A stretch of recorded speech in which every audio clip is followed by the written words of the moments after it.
Hello YouTube, this is Colonel K1, and in this video I'm going to be telling you about my arena ranking for the classes post TGT. I've been playing a lot of arena recently, well, as I always do, and I've noticed some of the classes have moved up, some of them have moved down. It's been about two months, I'd say, 2 or 3, since TGT's released. I can't quite remember, but anyways, let me just get right into it. So I'm going to start with what I think is the best class right now. I'm going to have to go with Paladin. So why is Paladin the best? Previously, before TGT came out, I would say Mage is the best class. It might be a little bit of personal preference, but I was getting the highest win rate with Mage, and I think Mage just kind of countered Paladin because you can ping their dudes. Rogue counters Paladin more, but we'll get into that later. But this is pre-TGT. Mage was the best class, but now what Paladin has that they didn't have before, most importantly is, let me find it, this card, Murloc Knight. This card is so strong in Arena, and take a good look at the card. It's a common. It's not a rare. It's not an epic. It's a common, meaning I think you have. It's like getting a true silver, which isn't that rare in Arena, unless you have really bad luck. But think of it as how often you get common class cards. So it's much easier to get this than maybe if this was a rare or an epic.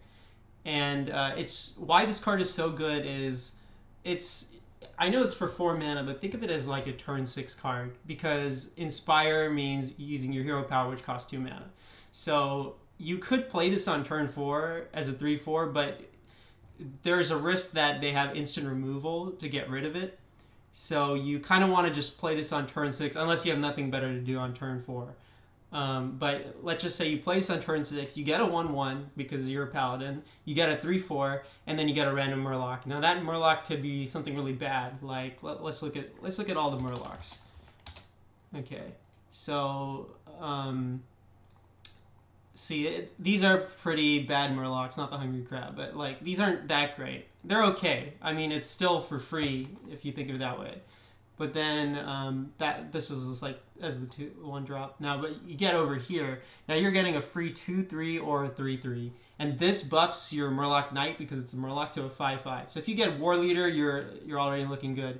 And then you could get Murloc Knight itself, which is amazing. You summon, so play a 3/4 for 6 mana, get a 1/1, and then get another 3/4. That's ridiculous. And of course, you can even get Old Murk-Eye, which is think it as a free charge 3/4. It becomes a 3/4 because if you get this, you already have Murloc Knight on the field. It becomes a 3/4 charge just for using your hero power. And this is a once per turn thing. So say your Murloc Knight survives.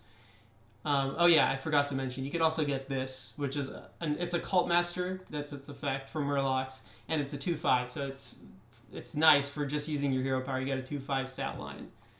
But what I was gonna say is, the greatest thing about Murloc Knight is that you can use this if it survives one more turn. Like you play it on turn 6, you use your hero power, and say you get a really bad Murloc, or say you get a really good Murloc. It doesn't matter. Say they can't deal with the turn that you played it. Then the next turn, you're going to just hit that hero power and get another Murloc Knight.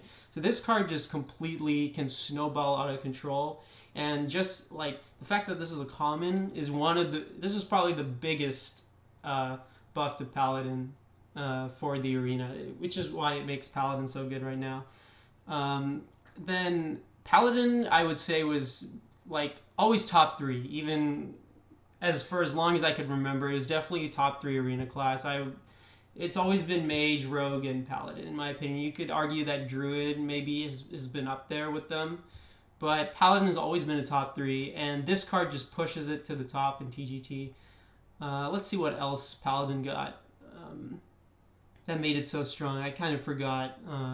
Oh yeah, one of the reasons why it's so strong is Seal of Champions. I was about to miss this card. This card is another common, just like Murloc Knight. Came out in TGT, and look, just read the card. Give a minion +3 attack and Divine Shield. So that is the same thing as, if we can go over here, where are you? Right here. Blessing of Might, +3 attack. And if I could find Hand of Protection, give a minion Divine Shield. Blessing of Might, 3 attack, Hand of Protection, Divine Shield. This card is the same thing, costs 3 mana, so those cards cost 1 mana each, but it's one card. It's not 2 cards. That's the biggest difference. And it's not like it's a huge mana cost. 3 isn't that bad. You hero power on turn 2. You play this on turn 3. You have a 4/1 with Divine Shield. That's better than a Scarlet Crusader. One more attack. Like, you can use this to trade up so well. Like, you have say you have a weak like a high HP minion but weak attack. So I'm thinking of like Gnomish Inventor. Let me find some examples. Gnomish Inventor. This has low attack but decent HP. What are some other examples? Like Mogishin Warden. Like, this is an extreme case, but my point is, giving this 3 attack suddenly a 4/7, that's pretty good. So you can buff really like originally bad cards on their own. You can make them really good, have a good attack stat, have a lot of HP, plus give it Divine Shield. So it kind of makes it, the Seal of Champions kind of makes it that you really can't leave anything on the Paladin's board. Like, you never should anyways. That's how you play in Arena. You always kill every single thing most of the time. But this, like, just the threat of this card, like, if you think about it, what if they have a Seal of Champions? Like, this can lose you the game instantly. It's an even trade, you know. You both play a 3-drop. They play Seal of Champions. They make their 2/4 into a 5/4. And they kill your 3-drop. So they have a buff minion. You have nothing. Then you have to play a 4-drop, which dies to a 5/4. If you see what I'm saying. So this not only keeps their minion alive, but it lets that minion trade up into something you play for higher mana cost next turn. Which is why this card is so... And to top it all off, it's a common. Just like our friend Murloc Knight. They're both commons. And Ben Brode or someone said on Twitter that you get... you have a 25% chance or something like that to get a greater chance to get a TGT card in your draft. I'm not too sure. I'm pretty sure you all watching, you have some idea what I'm talking about. But basically, TLDR is you get TGT cards more than you normally would. I think 25%. So this is TGT. It's amazing in Arena. This is TGT, and it's amazing in Arena. So that is what makes... Like, basically, these 2 cards is what makes Paladin #1. Let's not forget the other great cards. Paladin Muster is just, don't get me started. Ridiculous rare. This is a ridiculous rare. Another ridiculous common mini-bot. So good in Arena. Just, like, combination of these, like, things Paladin already has. We already know what True Silver, Consecration, amazing 4-drops. Kings is good, too. So, it's a combination of all these cards that makes Paladin #1, in my opinion. So we know Paladin is #1. Let's get to the #2 class. So this is a tough one. I said earlier that top 3 has always been Paladin, Mage, Rogue, and I've been playing a lot of Arena recently. Got a lot of gold, and got some packs stored up too. So after playing like a ton, I can tell you personally what I'd say Paladin is 1, but #2 it's tough because if you've watched my previous videos, you know how much, or my stream before, you know how much I love Mage. I love Mage so much, but now I know Paladin's #1 undisputed. The second best class, I would say, if you had to pick, I'm gonna go with Rogue now, even though it's like it used to be Mage, but I'll tell you why. I'll talk about Mage later. Let's go to Rogue. So why is Rogue so good? Let me pull up the class here. Well, I don't think they got much in TGT. This isn't that great, but there's... sorry, let me just go to... Yeah, what did they get in TGT? Nothing great, I remember. Is this a TGT card? I think so. Yeah, this is something they got. Yeah, this is not that bad. It's not game breaking, but it's pretty good. Like, you coin it out on turn 4, you get a Boulder Fist Ogre on turn 4, but really, Burgle's also a good card that they got. It's a Thought Steal. Can be really bad if you pull like a Sacrificial Pact or like a really bad Pally Secret. But like you can get Tyrion. Think about it, you can get the class legendary. So like they got decent cards from TGT for Arena in Constructed. I know like apparently they're the worst class right now. But Rogue has always been solid. But what makes Rogue second best now is because they counter Paladin. So I'll just get to the main point. I think Rogue is #2 is because... The reason I think Rogue is 2 is because they counter Paladin. So what do I mean by counter? Well, Rogue's hero power is equip a 1/1 dagger, or a 1/2 dagger, sorry. And what is the Paladin hero power? Summon a 1/1 dude. That means for like other things, everything else being equal, if both classes use a hero power, I'm a rogue, I use the hero power, Paladin summons a 1/1 dude. I can kill the 1/1 dude and have a 1/1 dagger left over, but I take 1 damage. The Paladin takes no damage.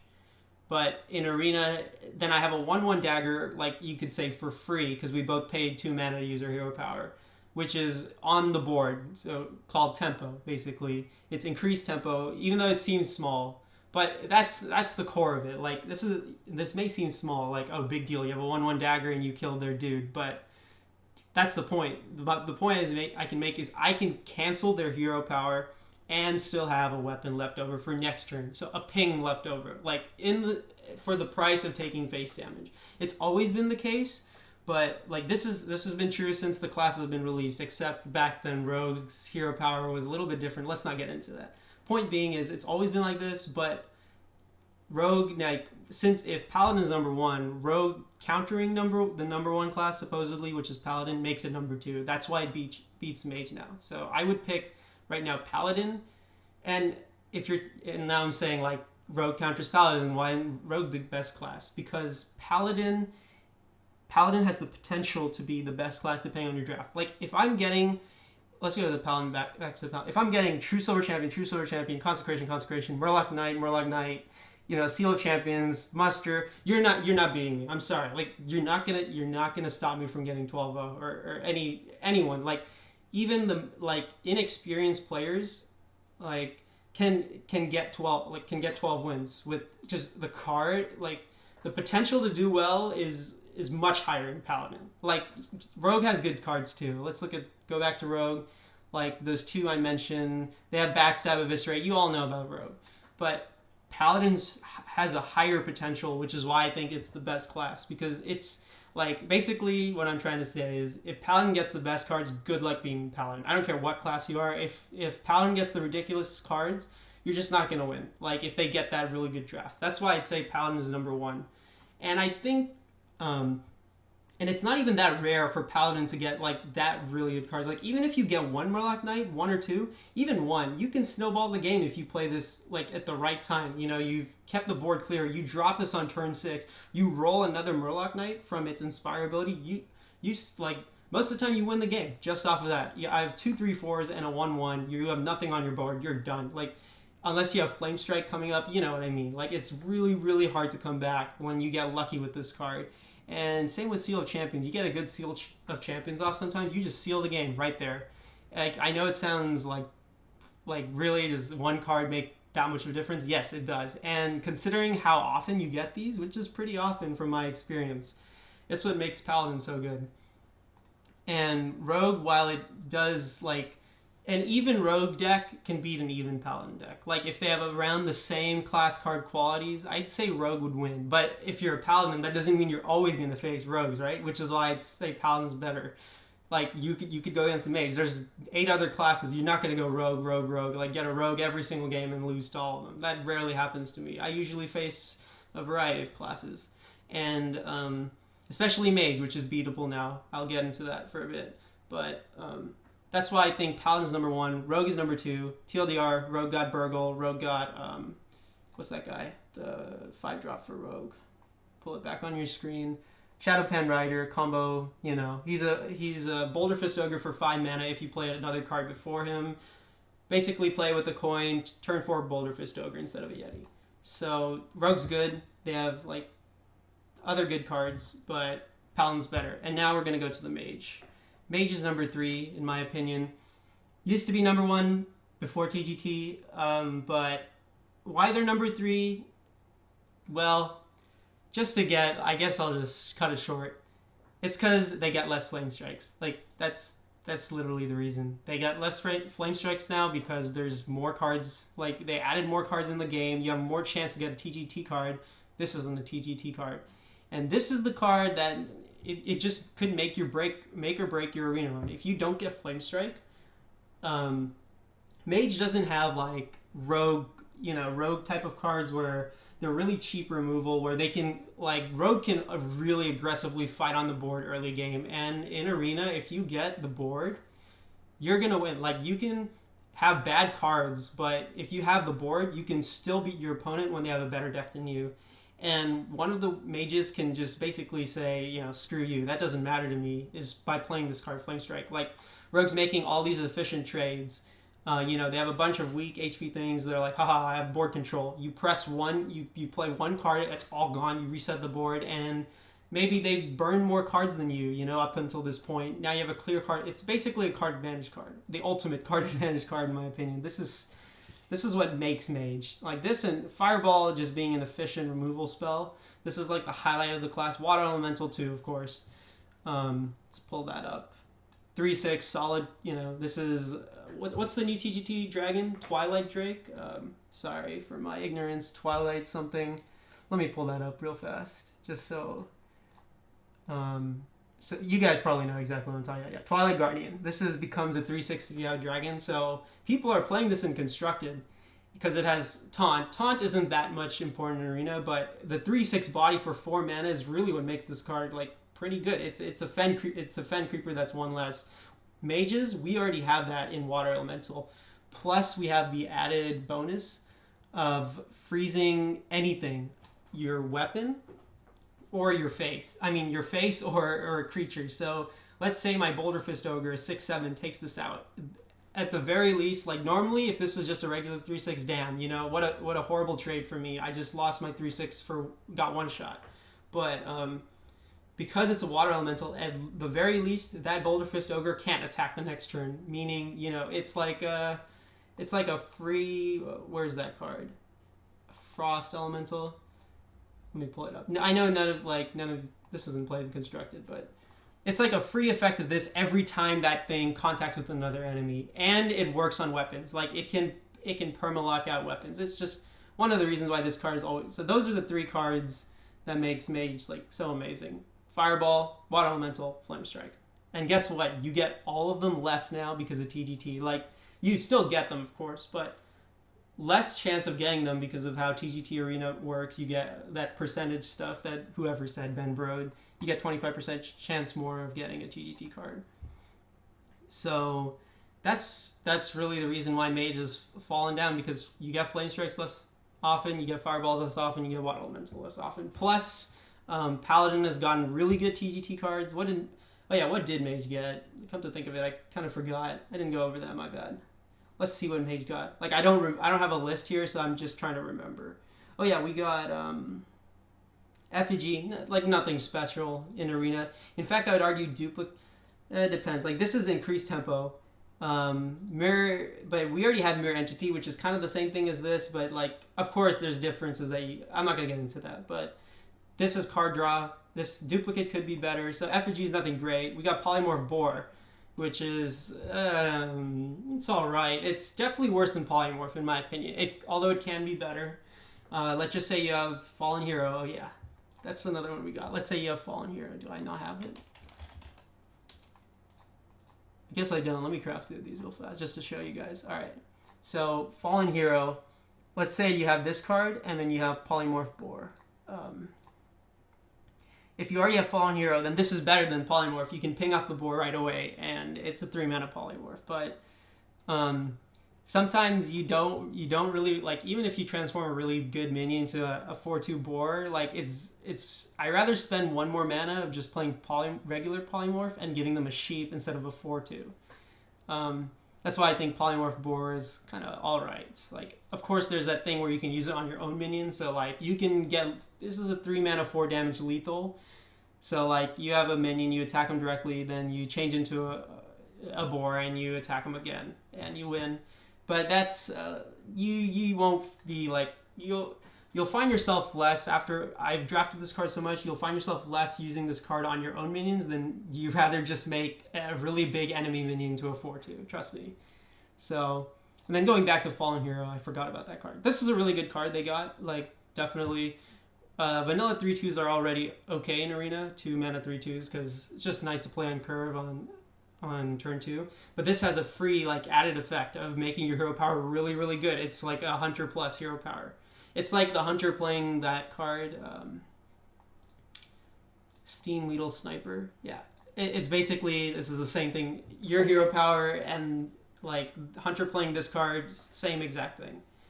So yeah, that's like Mage has gotten alright cards, but not as good as Paladin. And oh yeah, biggest point is Fallen Hero is a rare. That's a big deal. It's not a common, guys. It's a rare. If this was a common, maybe Mage would be like a lot better. But since it's a rare, you get it less often. That's how it is. Polymorph Boar, that's also a rare, I believe. You get it less often, although it's not that great. FEG is a rare as well. You get it less often. What else did Mages get? Like, that's significant. This is a common, but no one really cares about him. Like, something good that they got. Oops, sorry, I keep doing that.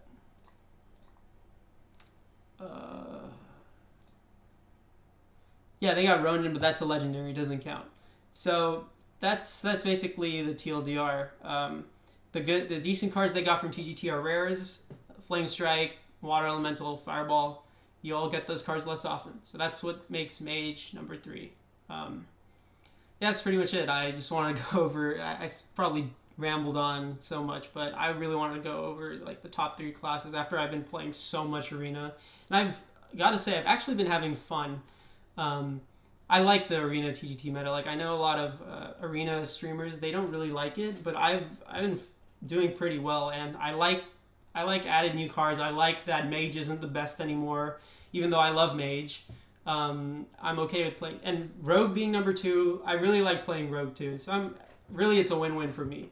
Like, sure, Mage isn't the best, but I can just abuse Paladin Rogue now, get free gold, and yeah, that's pretty much it for this video. Sorry it took so long, and hopefully you guys listened to my rambling until the end.